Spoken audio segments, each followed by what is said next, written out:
As a general rule, the result of a presidential election is usually just a referendum on the person or party occupying the White House. If people are happy with the state of the country, that person or party maintains power. If not, the other party wins. But that doesn't mean campaigning isn't a huge part of the equation. In some cases, a candidate can overcome that general rule with a great campaign. How often has that happened though? Welcome into the History Buffs Hub. In this video, we're going to take a look at the 10 best presidential campaigns in US history. Before we get started, please hit that like and subscribe button down below, and also ring the bell and turn on your notifications. Leave a comment too. Give your opinions. History Buffs Hub wants to cover anything history related, from politics to sports to pop culture, but we can't do it without your help. For this list, we're looking at presidents who won their elections thanks in large part to a brilliant campaign strategy. Maybe they would have won anyway, but their campaigning certainly helped. In some cases, it's the only reason they won. Now let's dive in. Number 10, George W. Bush, 2004. It was impressive enough that George W. Bush and Dick Cheney won the 2000 election, however contentious, against the vice president of a popular administration that had received all the credit for a strong peacetime economy. However, Bush overcame even greater obstacles in his re-election campaign with the fallout from the Iraq War. 2004 was the year that it was revealed there were no weapons of mass destruction found in the country, despite WMDs being cited as the primary reason in 2003 for the US to invade the country and overthrow Saddam Hussein. That alone should have derailed Bush's presidency, but he also had to deal with the public anxiety about the economy despite 4.2% GDP growth that year, as a Pew Research poll found in August of 2004 that 66% of Americans thought the economy was fair or poor, largely due to slow wage growth and rising income inequality. How did he win then? With the help of superb campaign strategist Karl Rove, Bush's team was brilliant with his attacks on Democratic nominee John Kerry, who made Bush's handling of the Iraq War a centerpiece of his campaign. They successfully flipped that narrative against Kerry, which wasn't too hard when Kerry had voted for the war resolution himself, and the Bush administration was able to use that vote to paint Kerry as an indecisive flip-flopper. The Swift Boat Veterans for Truth ad that questioned Kerry's war record in Vietnam was effective too, but there's no evidence Bush's campaign had anything to do with that, so we'll leave it alone. By giving Kerry this flip-flop label, Bush was able to present himself as the man who wouldn't hesitate to make a tough decision. 3 years after 9/11, this was more preferable for voters, even if it meant there would be mistakes for certain decisions, like the war in Iraq. Then there was the moral values chess played. Rove put off the incredible political maneuver of successfully pushing to get voter referendums to ban or restrict gay marriage on the ballot in 11 states that year, most prominently the ever-so-crucial swing state of Ohio, in an attempt to drive out the evangelical vote. Bush then publicly came out in favor of a constitutional amendment to ban gay marriage. This was on the heels of Massachusetts becoming the first state ever to legalize gay marriage in May of 2004, despite roughly 60% of Americans opposing it at the time. Kerry, for his part, represented Massachusetts and supported the state's move, but then he publicly stated he favored civil unions and opposed gay marriage, allowing Bush to further paint him as a flip-flopper. The move worked, and it specifically was what won Ohio for Bush, as he won the Electoral College 286 to 251. Since Ohio was worth 20 electoral votes, it really did swing the election. Of course, this campaign tactic may have actually had a role in the public turning dramatically in favor of gay marriage just a decade later. Bush's unpopularity in his second term severely discredited the evangelical movement he had so wrapped himself up in, as many people drew a connection between that and the state of the country, which had deteriorated significantly. But for 2004, it certainly helped him stay in the White House. Number 9, Benjamin Harrison, 1888. This election saw the most effective use of the front porch campaign in American history, and Benjamin Harrison relied on it to unseat Democratic President Grover Cleveland, 233 to 168 in the electoral map, despite narrowly losing the popular vote. James Garfield pioneered the front porch campaign when he won the presidential election in 1880. The front porch campaign is where a candidate stays close to or at home throughout the campaign, giving speeches and issuing written statements for supporters who come to visit, rather than traveling across the country and actively visiting places. If you had a popular campaign message in the late 1800s, this was a very effective method because your message became the centerpiece of your campaign and not all the retail politics stuff that only the people you're in front of at the time would see. What some people called the Joe Biden basement campaign of 2020 was just a modern day version of this campaign, and ironically, Harrison and Biden both beat the only two presidents to serve 2 non-consecutive terms in the White House, Cleveland and Donald Trump. In his messaging from his home in Indianapolis, Harrison was able to sell the public on his support for high tariffs, which were popular with industrialists and factory workers at the time, and emphasized his support for Civil War pensions, which drew a contrast with Cleveland, who opposed them, and helped Harrison win over veterans. The most hot-button topic of the day was monetary policy, and recognizing that as a tough political fight he wouldn't be able to take a stance that would appease everybody, Harrison was also smart enough to avoid talking about it, allowing Cleveland to fall on his own sword with his commitment to the gold standard, which upset farmers. When it did come to campaigning on the retail politics side, Harrison really only went to New York, which was crucial because that and his home state of Indiana were the two closest swing states. He won both of them, and winning New York alone made the difference as it was worth 36 electoral votes. Number 8. Franklin D. Roosevelt, 1936. Many people might give Franklin D. Roosevelt more credit for the 1932 election, but a pile of mud would have won as a Democrat over Herbert Hoover that year, since it was at the height of the Great Depression and Republicans were shouldering 100% of the blame for it. Of his 4 landslide elections, FDR's 1936 re-election over Alf Landon was the biggest of them all and remains the largest electoral vote margin of victory in history as he won all but 2 states. That would seem to suggest the popularity of his policies and the state of the country had much more to do with his win than his campaigning. And while that may be true in hindsight, you'd be surprised just how close many thought this election would be. The Literary Digest, which had correctly predicted the winner of the previous 5 elections, actually predicted a landslide for Landon and that he would win 57% of the popular vote. FDR captured 61% of it. Although FDR's New Deal programs were popular, the Depression was still hitting families hard.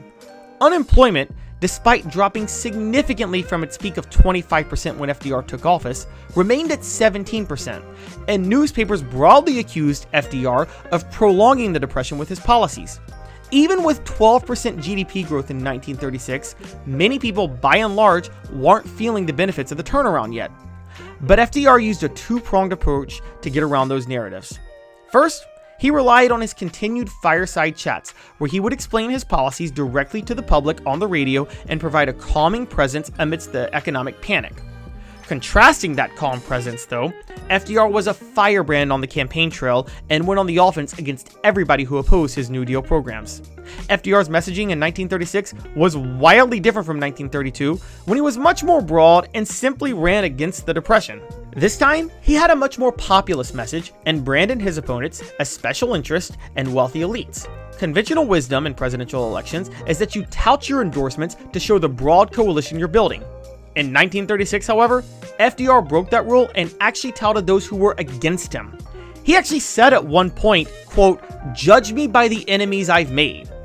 Here's him bragging about the lack of support he had in that year. Business and financial monopoly, speculation, reckless banking, class antagonism, sectionalism, war profiteering. They had begun to consider the government of the United States as a mere appendage to their own affairs. They are unanimous in their hate for me, and I welcome their hatred.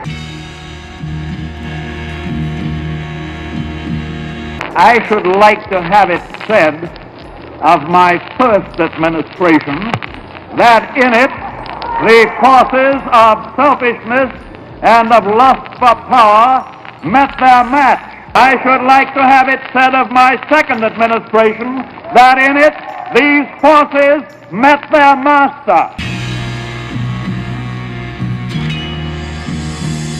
By dialing the class warfare up to 100, FDR made sure that any criticism of him made him look like even more of a champion of the people, despite himself coming from a wealthy elite background.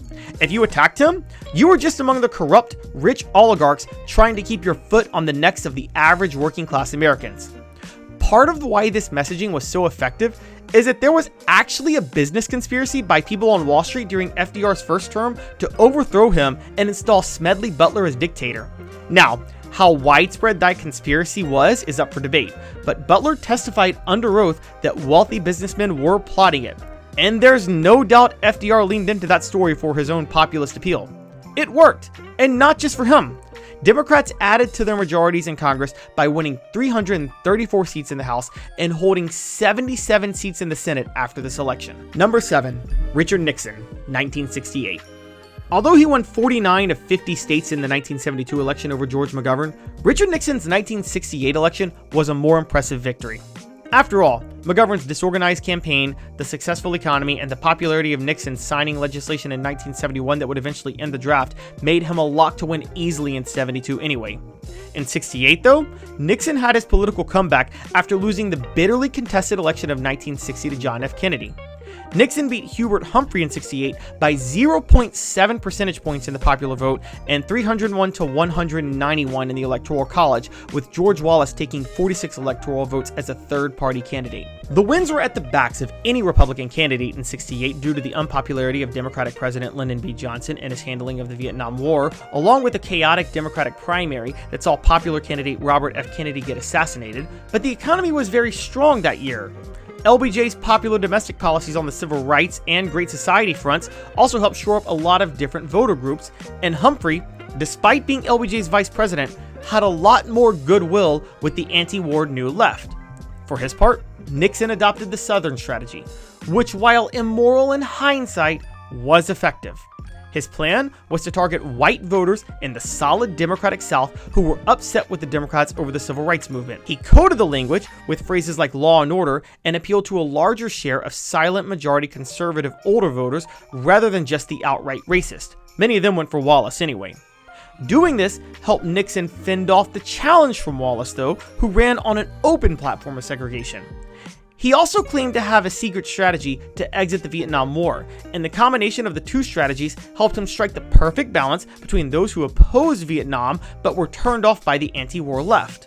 Since 1968, the majority of white Southerners have voted Republican in every single presidential election, and it all came back to this strategy. Number 6. Bill Clinton, 1992. The first Democrat elected in 16 years in 1992, Bill Clinton beat George H.W. Bush with 370 electoral votes to Bush's 168, while capturing 43% of the popular vote. Bush's loss is generally attributed to three factors: the early 90s recession, Bush breaking his pledge to not raise taxes, and Ross Perot siphoning off 16% of the popular vote as an independent. However, retroactive analysis shows Perot took about an equal amount from Clinton and Bush. There's no feasible political environment where somebody upset about tax increases votes for a Democrat, and the recession was over by 1992.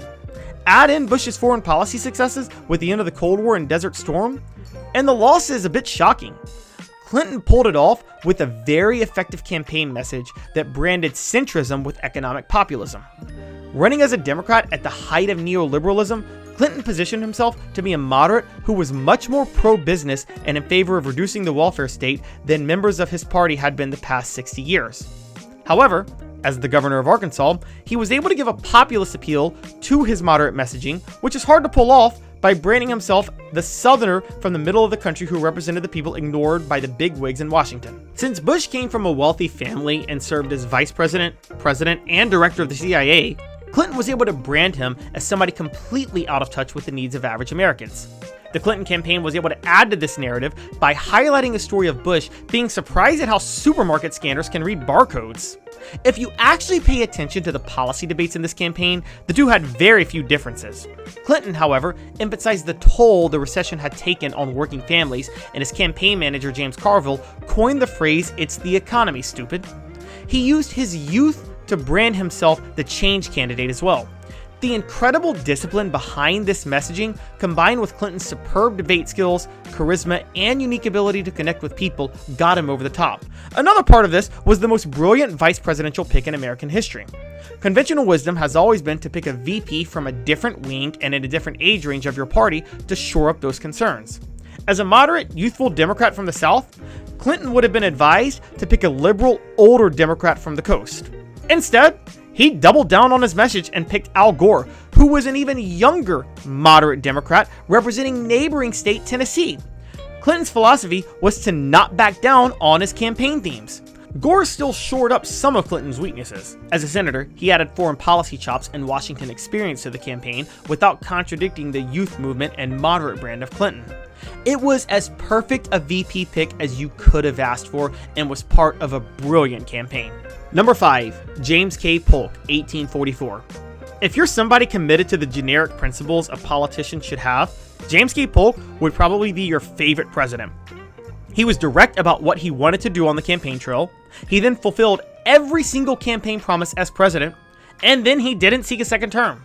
Polk, a Democrat, defeated Whig Henry Clay with 170 electoral votes to 105 by stating these exact plans without any ambiguity. A dark horse candidate, Polk said he would follow through with John Tyler's annexation of Texas, while Clay waffled on the issue to keep the different factions of the Whigs happy, which didn't work. Polk also enthusiastically supported Manifest Destiny and called for the acquisition of the Oregon Territory. He also supported lowering tariffs and opposed a national bank. Building on the Democratic brand established by Andrew Jackson, Polk's clear messaging made him seem less like a politician and more like a straight-talk truth teller, and his straight talk also happened to be what the people wanted to hear. The combination worked, despite strong opposition to Jacksonian politics and his main campaign message being all about support for a policy engineered by the current Whig candidate. Basically, Polk revealed that honesty can help you in politics, and that's why this was such a brilliant campaign. Number 4. John F. Kennedy, 1960. This is not an election that John F. Kennedy should have won. He certainly benefited from a bad campaign by Richard Nixon, but Nixon was the vice president to the very popular President Dwight Eisenhower at the time. Sure, there was a recession at the end of the 1950s, but the economy started to recover strongly midway through 1960, and the Eisenhower-Nixon administration was seen as doing a very effective job in their handling of the Cold War, which was the biggest fear of the time for Americans. JFK didn't just have to contend with a popular administration, but he had to contend with a growing split in the Democratic Party between Northern and Southern Democrats over the issue of civil rights. Somehow, though, he pulled off the victory, even if it's questionable given credible allegations of voter fraud in places like Illinois. Obviously, Kennedy's incredible charisma and memorable speeches were a major part of this. His campaign was the first to truly take advantage of the TV era, understanding that looks mattered as much as the substance. This played into him emphasizing his youth and energy and turning it into his advantage when many thought at age 42 he was too inexperienced to be president. A notable part of this campaign was the first ever nationally televised debate. JFK went tanning the day before, and it drew a sharp contrast to Nixon, who was sick at the debate and started sweating. The result was people who watched the debate on TV thought JFK won, but people who listened to it on the radio thought Nixon won. In their next televised debate, the Kennedy campaign reportedly turned up the thermostat in the building, knowing that Nixon had an issue with perspiring, to make sure his sweating continued to happen. Kennedy also struck the perfect balance of civil rights and keeping the old Democratic coalition together. He picked Lyndon B. Johnson out of Texas, his main primary opponent, as his running mate to shore up his support with the Southern and rural Democrats who would be skeptical of a Massachusetts liberal like him, and he still made civil rights a key issue in his campaign. A critical moment came in October of 1960 when Kennedy and his brother Robert secured Martin Luther King Jr.'s release from a Georgia state prison. Georgia was part of the Solid South and still firmly under the control of Democrats, and the Kennedys used their influence as the Democratic standard bearers over state officials to free MLK. This was a huge political risk given the Democratic coalition at the time, but it paid dividends as JFK won 70% of the African American vote, which delivered numerous swing states in the Midwest for him. Remember, Eisenhower had been making major inroads with the black community after Republicans lost that demographic when FDR became president, and this was the first election after Eisenhower sent in federal troops to integrate schools in Arkansas. There was the real possibility that Nixon would be the Republican to win back the black vote, but that move to secure MLK's release offset those gains. JFK still won the traditional Southern Democrats by and large thanks to LBJ, with the exception of Mississippi and Alabama, which went for third-party Southern Democrat Harry F. Byrd. So this strategy netted him the best of both worlds and neutralized a credible third-party challenge in Byrd. That's a pretty good campaign if you ask me. Number 3, Barack Obama, 2012. Although most famous for his inspiring 2008 campaign, Barack Obama's 2012 re-election campaign was much more impressive. Just like 1932, the pile of mud theory applies, as a pile of mud would have won as a Democrat in 2008 given how unpopular George W. Bush and the Republicans were. Obama's biggest challenge that year was in the Democratic primary, when he squeaked by Hillary Clinton, but that was largely due to his initial opposition to the Iraq War more than it was his actual campaigning, as Clinton and other high-profile Democrats in the race like John Edwards, Joe Biden, and Chris Dodd had supported the war resolution. In 2012, though, Obama had to contend with the fact that people weren't happy about the economic recovery from the Great Recession, which was the central reason for his election in 2008. Expending so much political capital on the Affordable Care Act was a bit of an albatross at the time, as the benefits hadn't fully kicked in yet, and the public broadly felt that should not have been as high of a priority as putting people back to work. Republicans nominated a moderate businessman in Mitt Romney, who had served as governor of Massachusetts, a liberal state. The two weren't that far apart on policy, as Romney had passed a healthcare law in Massachusetts that served as the model for Obamacare, but Obama did an effective job at creating the exact opposite perception. He pulled it off by brilliantly turning the central theme of Romney's campaign, which was his business success, against him. The Obama campaign ran ads featuring manufacturing workers from swing states in the industrial Midwest who lost their jobs after Romney bought out the companies they worked for and either shut them down or moved their operations overseas. And Romney began to come across as somebody who got wealthy by laying people off and outsourcing jobs.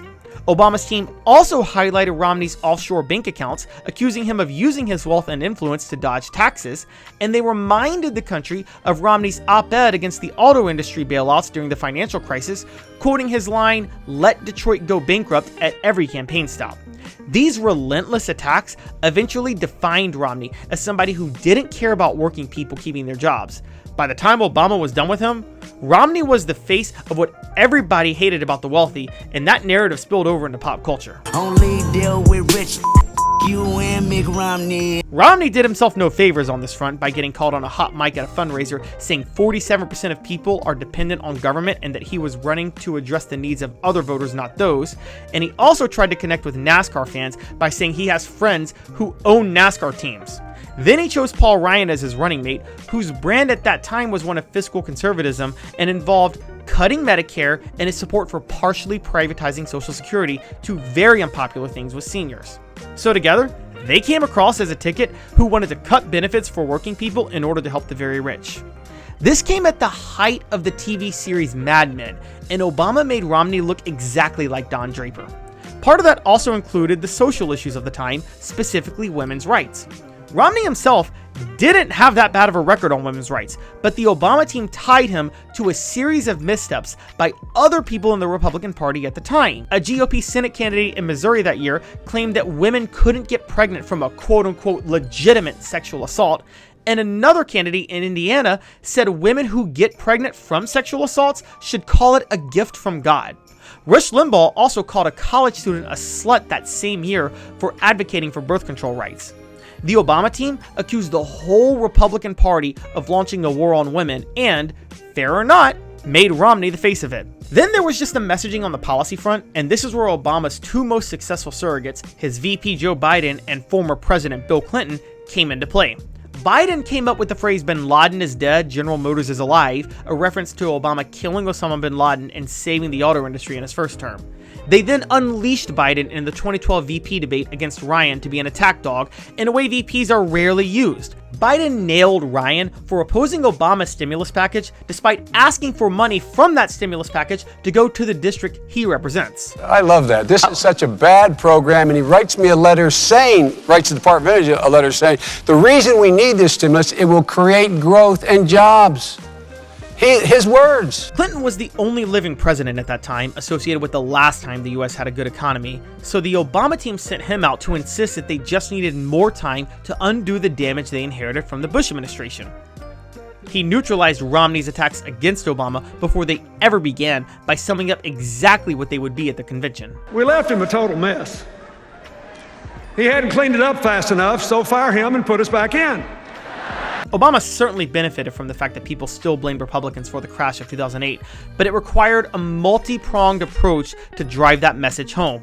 He executed it masterfully, winning 332 electoral votes to Romney's 206 and capturing every single swing state that year. Number 2, Andrew Jackson, 1828. Modern presidential campaigning was invented by Andrew Jackson. Before the 1820s, candidates for president ran as statesmen.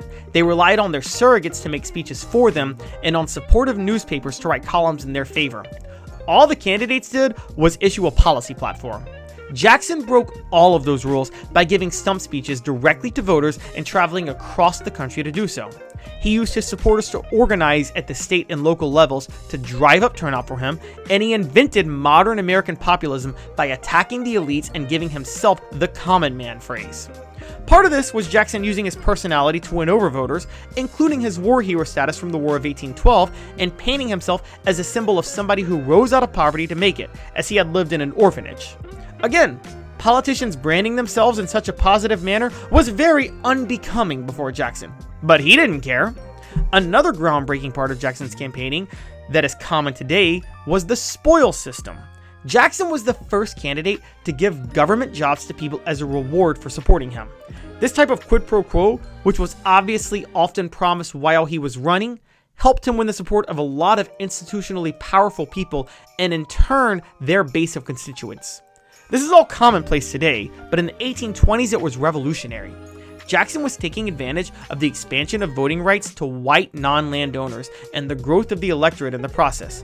He really started doing this when he first ran in 1824 but lost to John Quincy Adams in a four-way race because of what was deemed a corrupt bargain, where Jackson had a plurality of the popular vote and electoral vote, but fellow presidential candidate Henry Clay used his influence in Congress to get the House to give the election to Adams.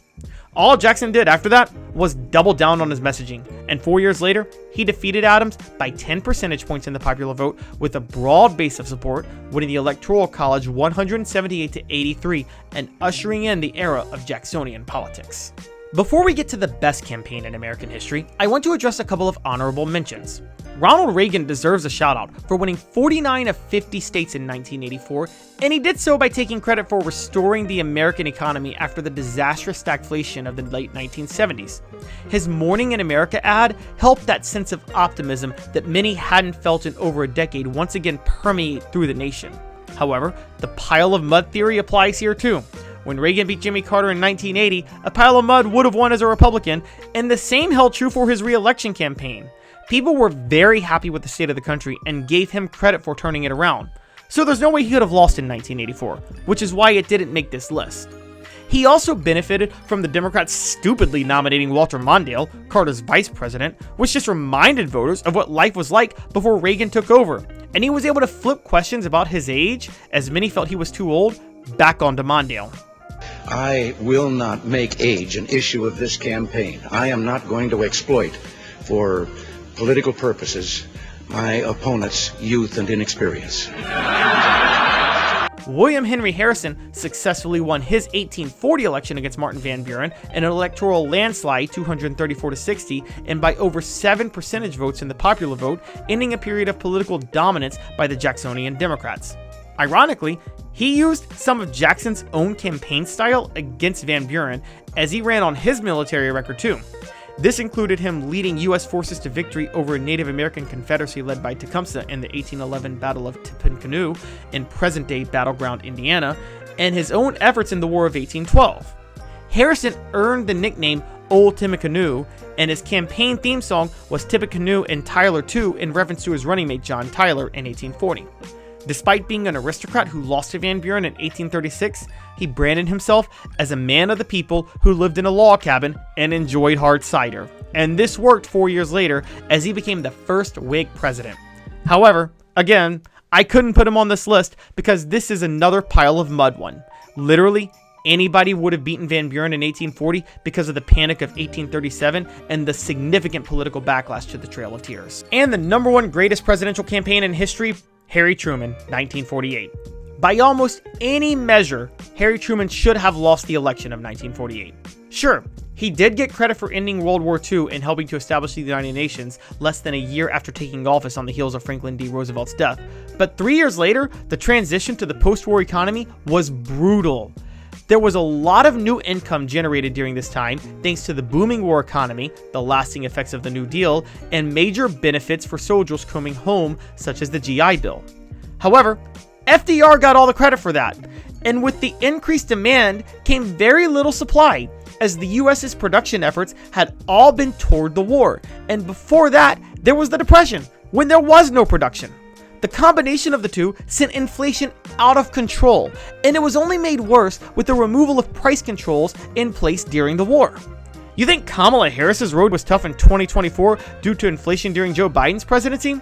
Truman had to deal with inflation twice that high, at 18.1% during his first term, and he didn't have the beloved goodwill of the people that FDR had. He was referred to as an accidental president in the eyes of many, as it was well documented FDR only put him on the ticket in 1944 because of Truman's connections with state and local party leaders at the time, not out of any respect the Roosevelt machine had for him.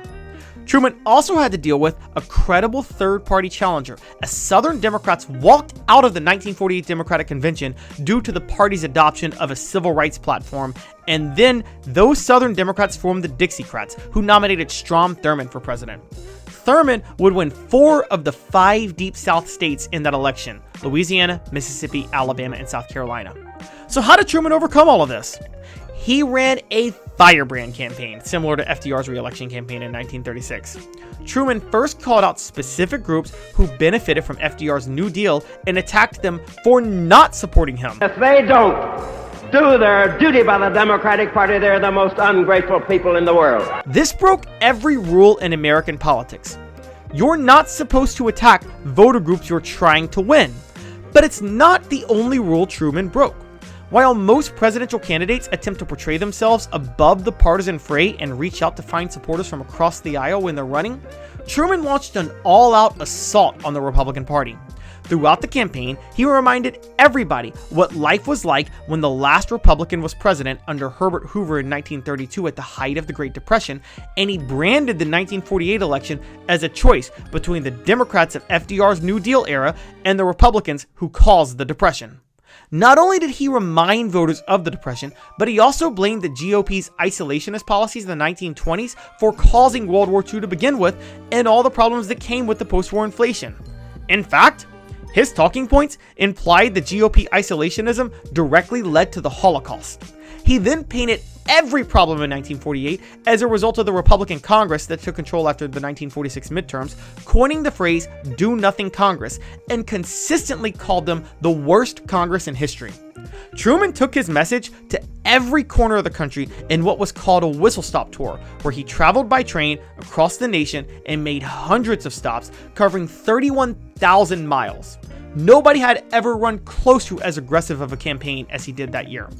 As far as Thurmond's third-party challenge, Truman actually used it to his advantage. He launched an all-out assault on Dixiecrats, as many of them had supported the Taft-Hartley Act over his veto, which curbed the power of labor unions. He took his message directly to voters in the South who worked in labor, and he used that law to prove how the Dixiecrats and Thurmond himself weren't looking out for them. This was and remains an unheard of strategy. Most candidates, worried about a third party siphoning off their base, try to suppress that third party's name recognition. Hillary Clinton didn't want people to know Jill Stein was running, and Al Gore tried to pretend Ralph Nader didn't exist. Truman, though, openly let people in the South know Thurmond was running, and he went out of his way to let them know what the Dixiecrats stood for with regards to labor, which was a much more effective way to turn people against such a third-party challenger. His messaging worked. In spite of the inflation, a third-party challenger, and the sentiment that he was in over his head taking over for such a figure like FDR in this time, Truman shocked Thomas Dewey to win the 48 election by more than 4 percentage points in the popular vote and with 303 electoral votes. The election was the biggest upset in American history, as newspapers and media outlets had all geared up to call the race for Dewey. Most notably, the Chicago Daily Tribune ran a headline on the front page of one of its earliest editions that said Dewey defeats Truman, which Truman held up to celebrate after winning. Although he lost the Southern white voters driven solely by racism, which was a key block of the Democratic Party at the time, he won over the rest of the New Deal coalition, including farmers and industrial workers, even in the South, which is why his support for civil rights didn't stop him from winning 7 of 11 states in the old Confederacy. He won those groups everywhere else too, along with minority groups in the North, such as black people, Catholics, and Jewish people, by refusing to back down for his support for civil rights. You'll hear candidates whine about third-party challengers or the deck being stacked against them because of issues they face that weren't their fault in today's landscape of campaigning. They all deserve a dose of shut the hell up. Truman faced both to a much worse degree, and rather than try to mitigate or run from the issues, he refused to use them as an excuse and address them head on.